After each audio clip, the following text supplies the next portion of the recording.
it's Monica from Life as Art, and this is the Friday 3:30 p.m. live at Let the Games Begin online crop. We are going to be doing a layout today, and I've titled this Pinwheel the Grid, and I do like me a grid layout, and I wanted to show you it's kind of taking a basic grid layout and making it a little bit different. And I also want to show you a little bit of a cutting technique. So if you're joining me live, just say hello or howdy so I know you're here. And if you're watching later on replay, you can drop a comment. I love to hear from you, whether you comment here or when I post it later or when you see it on YouTube. And so I wanted to show you one of the things that we like to do when we're scrapbooking is we like to mat our photos. And our photos generally follow specific sizes. Generally, we get 2x3s, 3x4s, 4x6s, 4x4s, 3x3s. Those are sort of 5x7s, 8x10s. Those are sort of the standard sizes. And one of the things that you do when you mat a photo is usually you take your full size of your photo. Let me grab one just to show you. And this is a 4x6. So what we usually do to mat our photo is we cut a piece of paper or cardstock that is a little bit bigger than our photo, and that makes a nice edge around our photo.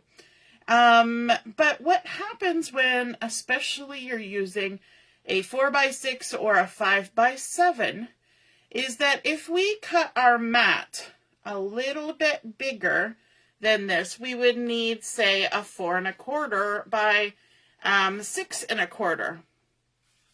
And if we cut 4 1/4 by 6 1/4 from a 12x12 piece of paper, we can usually only get how many? 3.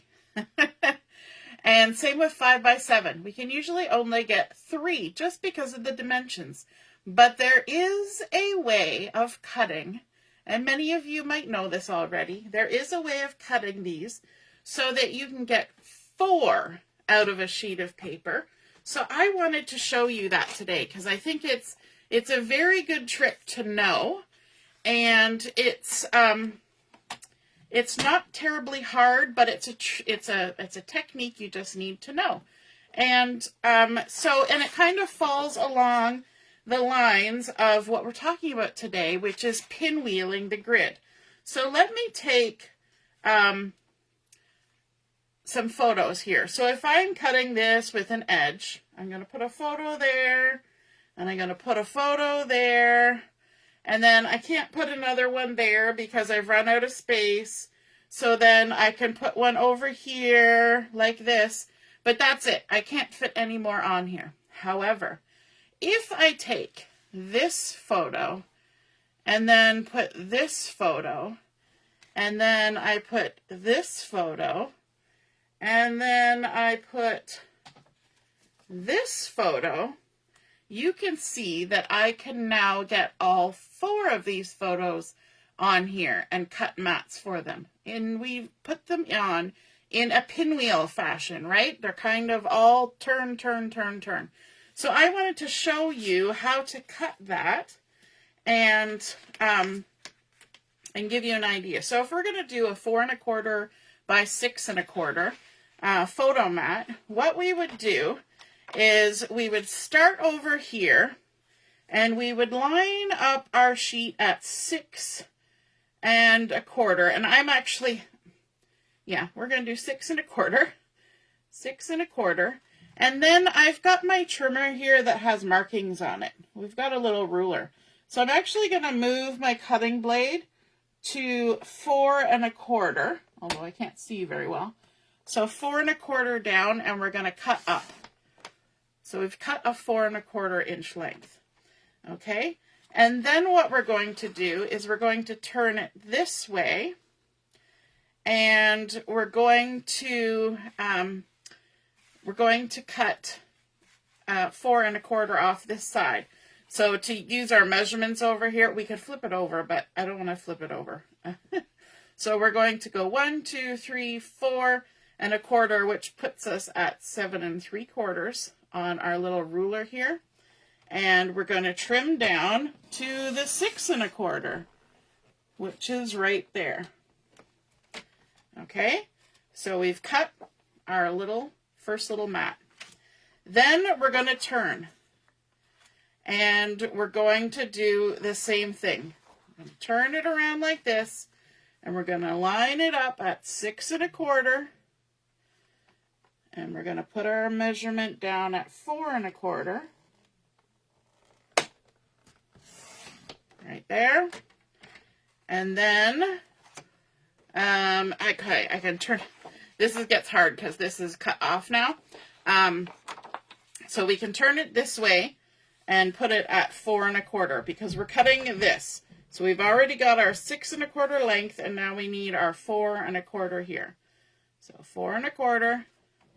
You just have to logically think it through to our 6 1/4. And there's our second one. Then we're going to go to our next one and line it up at 6 1/4. Just making our pinwheel, and we'll line our edge up at 4 1/4. And then we'll turn it this way, go to 4 1/4 on the ruler across the top, and we'll trim to 6 1/4. There's our third mat. And then we'll shift it to 6 1/4. 6 1/4 is right on the crack there. And 4 1/4. And then we can turn this.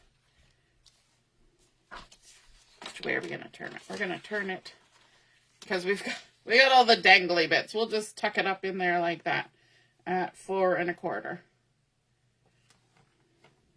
So you're just working your way around. You end up with this funky pinwheel, which I suppose you could use for something, but I would use it just for die cutting some stuff out, punching a few shapes, that kind of thing.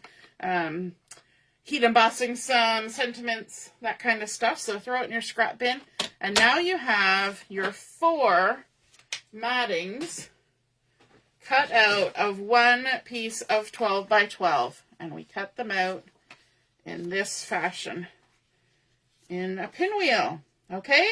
So you can do that with a 5 by 7 as well. You can do a 5 1/4 by 7 1/4 and cut that out. So that's a fun way of doing that. And then we're going to use these on our layout.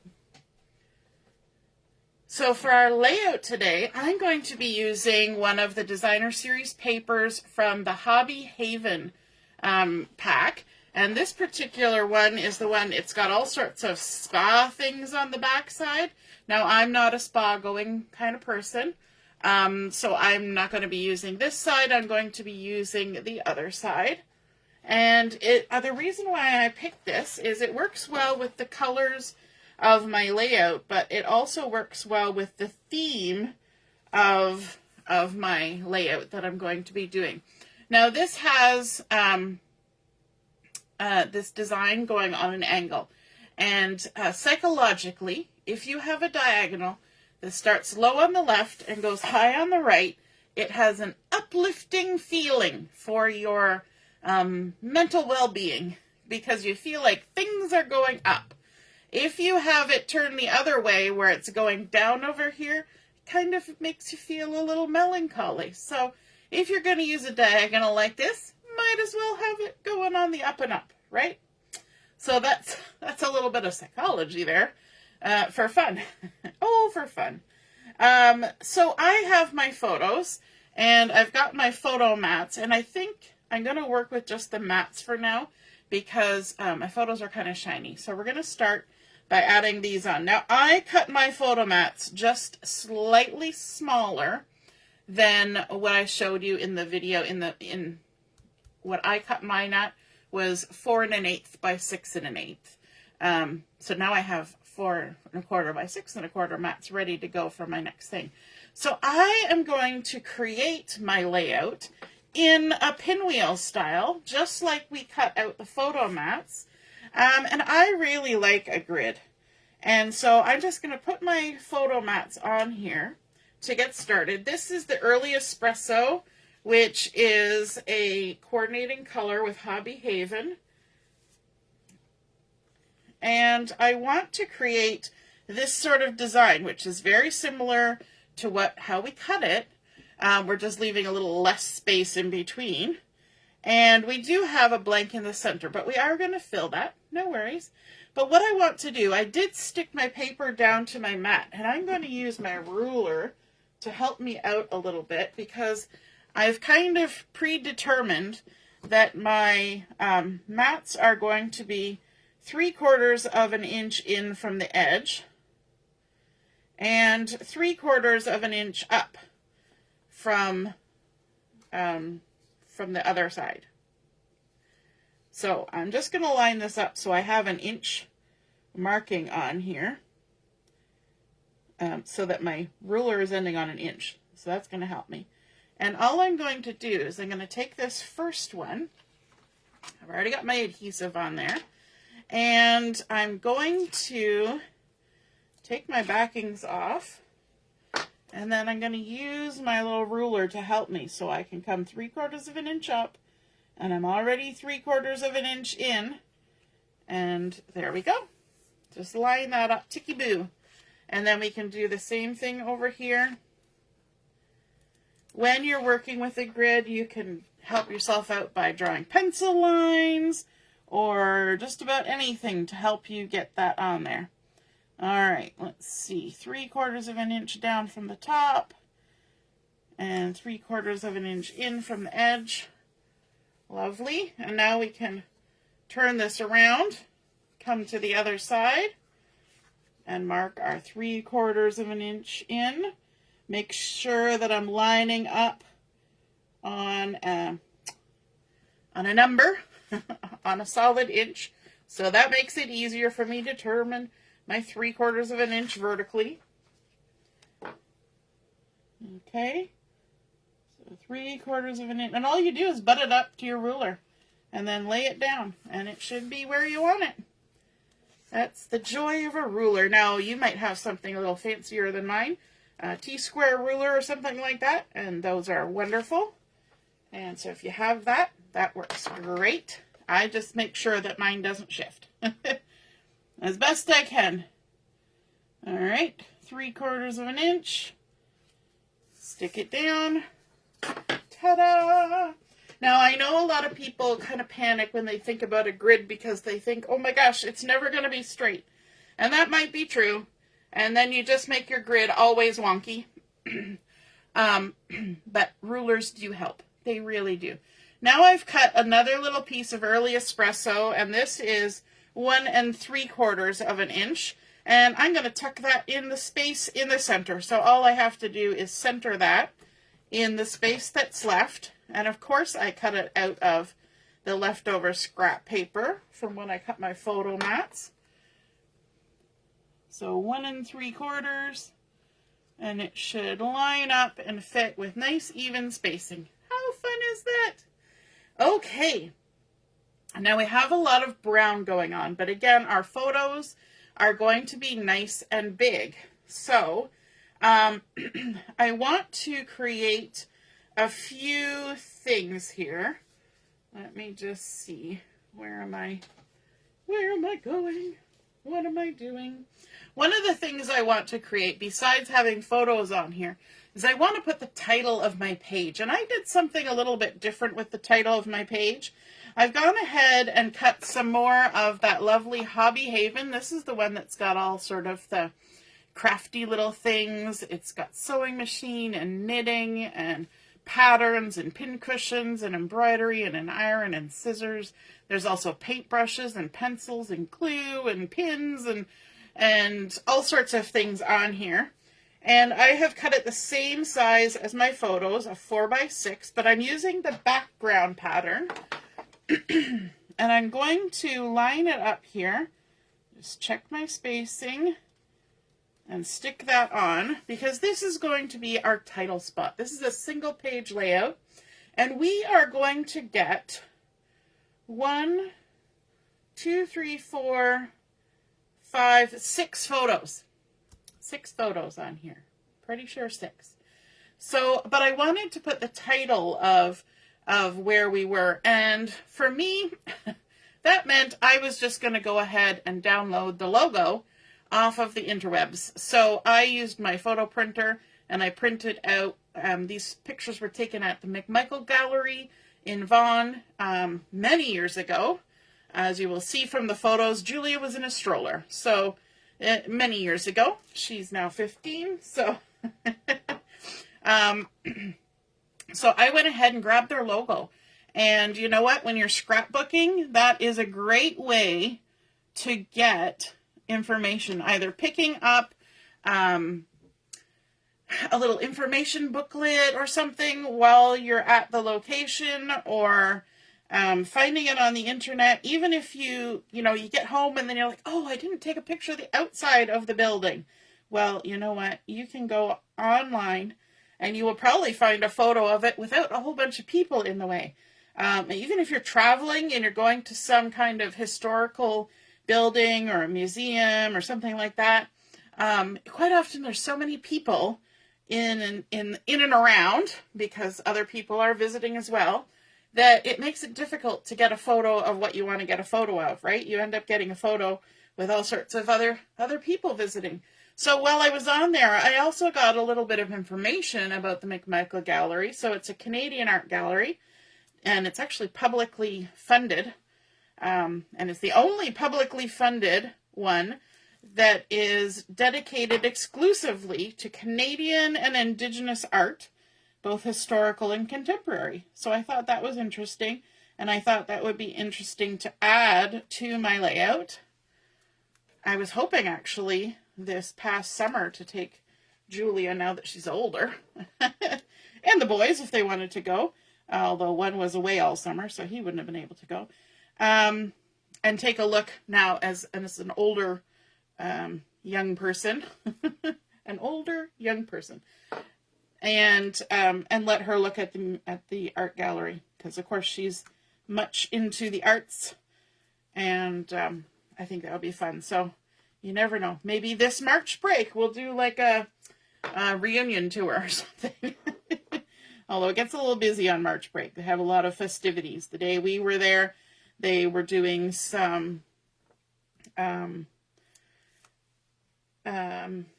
art with the kids out in the lobby, and they had a little children's entertainer come in and do some stuff, and we didn't even know any of that was happening, so that was a surprise. We were just there to look at the art.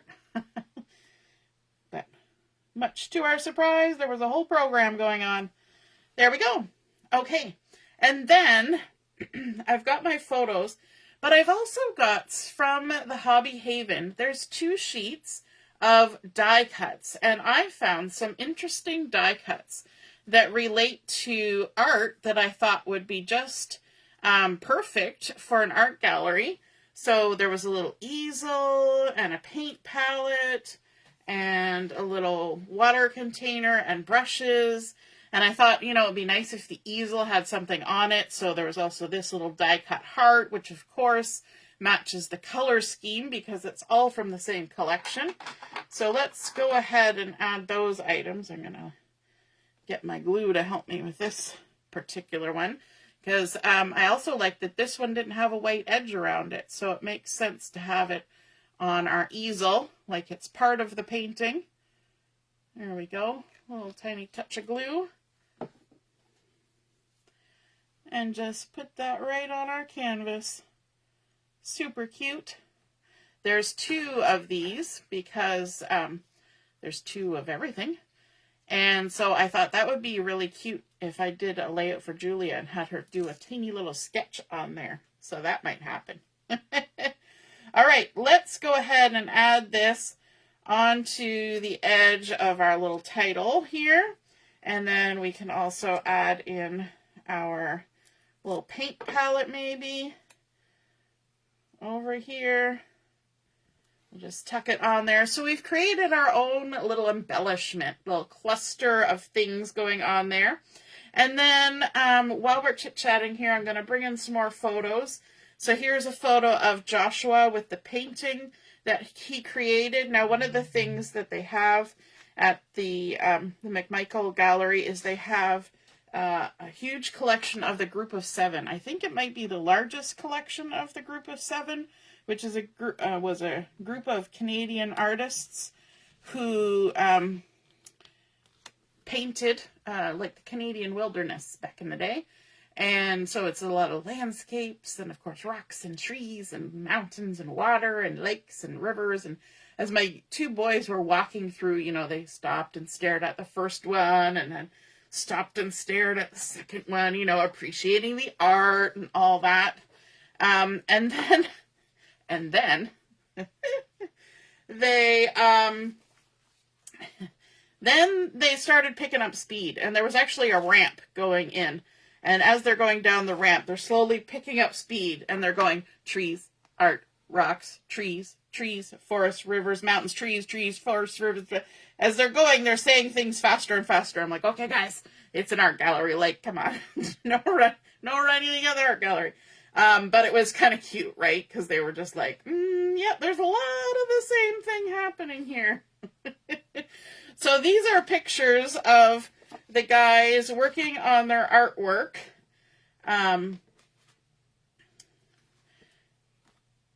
It was near the end of our trip, actually. We went and looked all through the gallery, and then we went back out to the lobby, kind of with the thought that we were heading out for the day.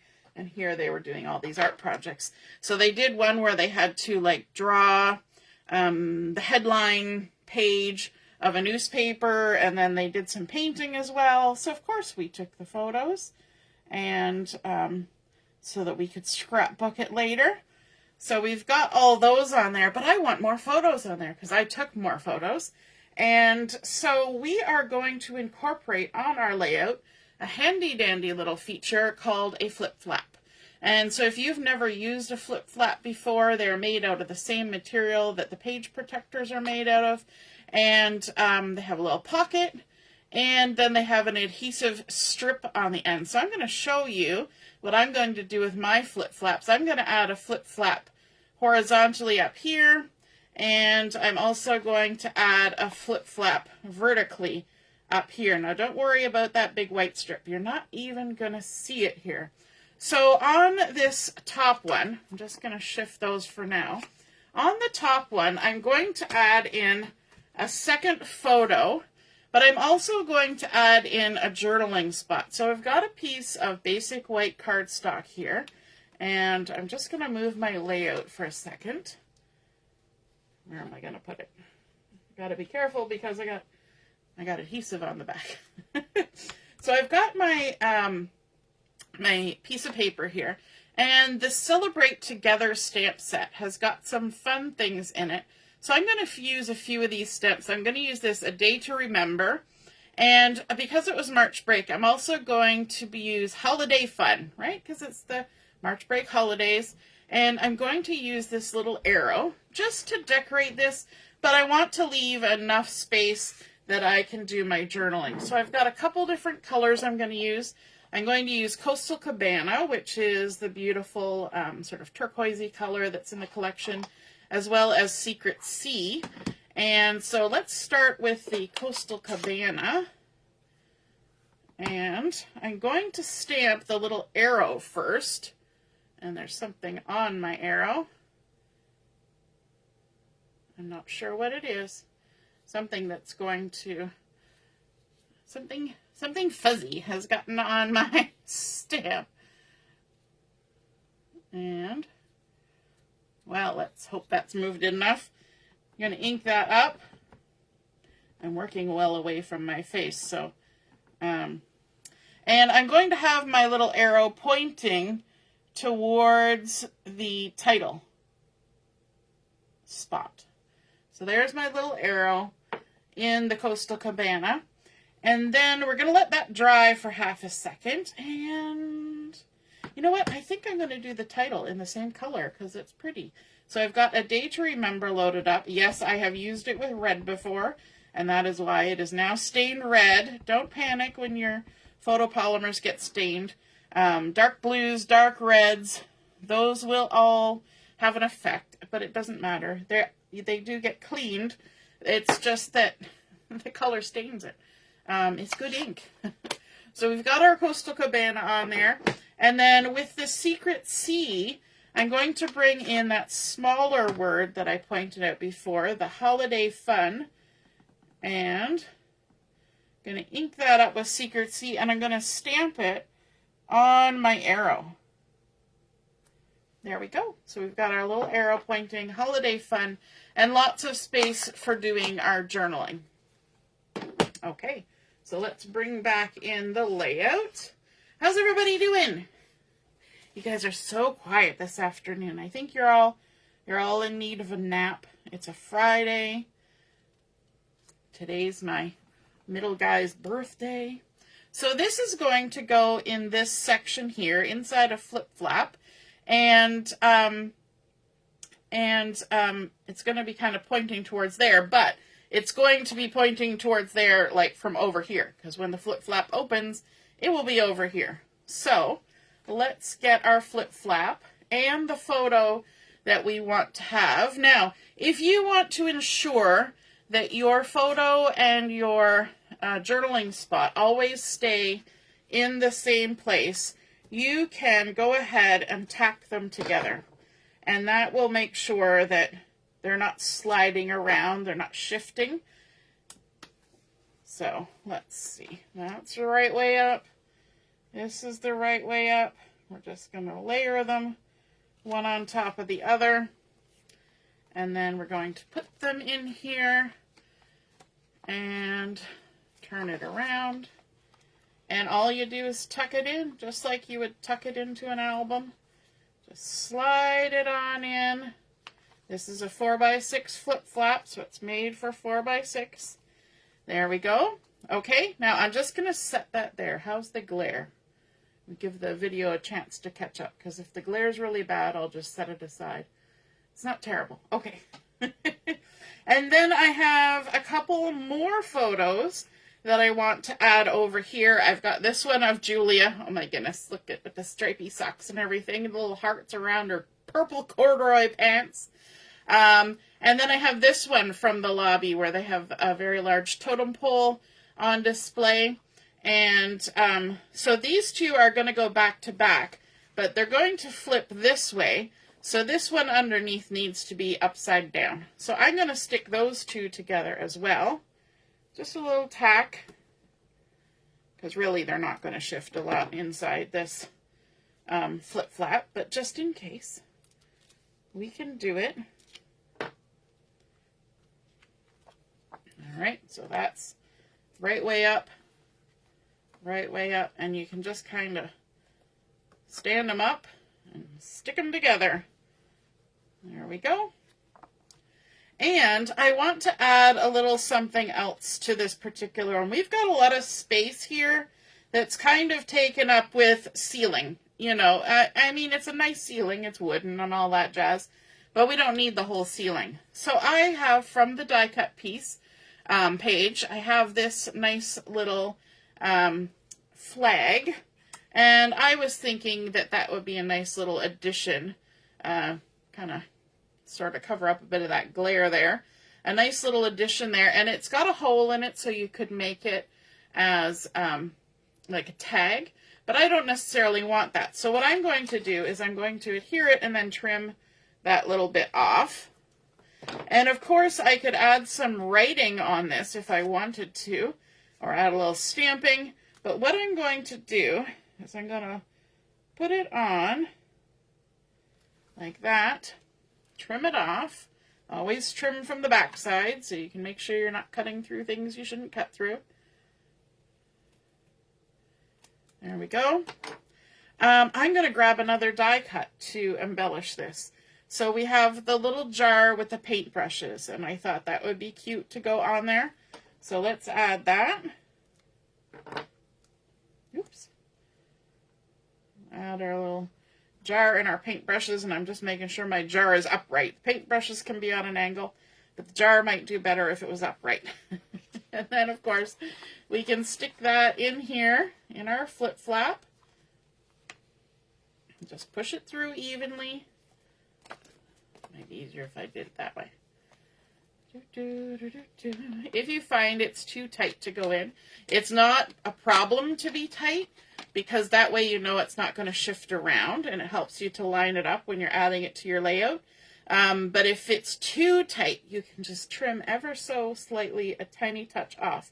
Now, I've also got, just for this little center spot, I've got 3 little hearts from the die cut page. Like, no work was involved in this. I didn't have to fussy cut any of these. Not that I mind. I love me some fussy cutting. But it's super easy with those die cuts. And just add a little touch of glue, just enough to hold, just to decorate the center, because we don't want to just leave a blank spot. Now, we do have a lot of stuff going on our page, which is nice. So when you're in an art gallery, you usually find your eyes are darting this way and that, because there's so much to see. I got a little too much on there. Just tap it off. So there's our little cluster of hearts. And then we also have, from the die cut sheet, a couple little strips of scallopy border. See that? And I thought those would be fun to tuck in there too, and just to decorate a little bit. And can I use tape on these? Oh, I think I can. Probably don't need that much tape, but that's what it is. And what I'm going to do is I'm going to use these at the top and bottom. I'm going to put this one down here, and when I adhere my my mats, I didn't go right to the edge, so I can kind of squizzle it just under the edge there and stick it down, a little extra touch of something. And then adhesive stuck to my take a pick tool, and then I'm going to add this one above my horizontal photo on the right at the top. Just take the backing off. And to do this, I'm just going to shift this out of the way because I need to see where I'm going and what I'm doing. So we'll just squizzle that under and center it somewhat and just lay that down. It's very subtle, but it's a nice little detail to see there. Now, you may be wondering why these flip-flaps are still flipping and flapping around and not stuck down, and that's because I like to put my flip-flaps on the outside. Hey, Samantha. On the outside of my layout. Now, some people don't like that. Some people like to put it on their layout and then cut the page protector and poke them through. I'm the opposite. I like to do it on the outside. So I will show you the way I like to do it.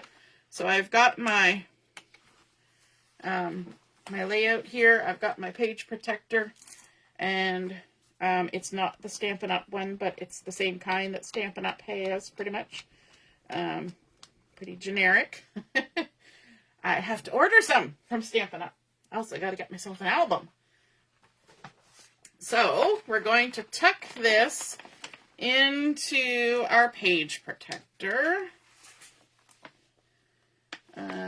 on which side? I want it on this side. It's going to be on the left side. So we'll stick it in here like this. I don't remember whether Stampin' Ups are top load or side load. I actually like both. Top load is easier if you have to change anything later on.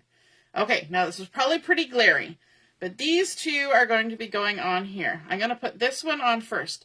So all you do to attach a flip flap, we've got our opening here, and this side is the adhesive, and it naturally folds. It's already sort of pre-scored to fold.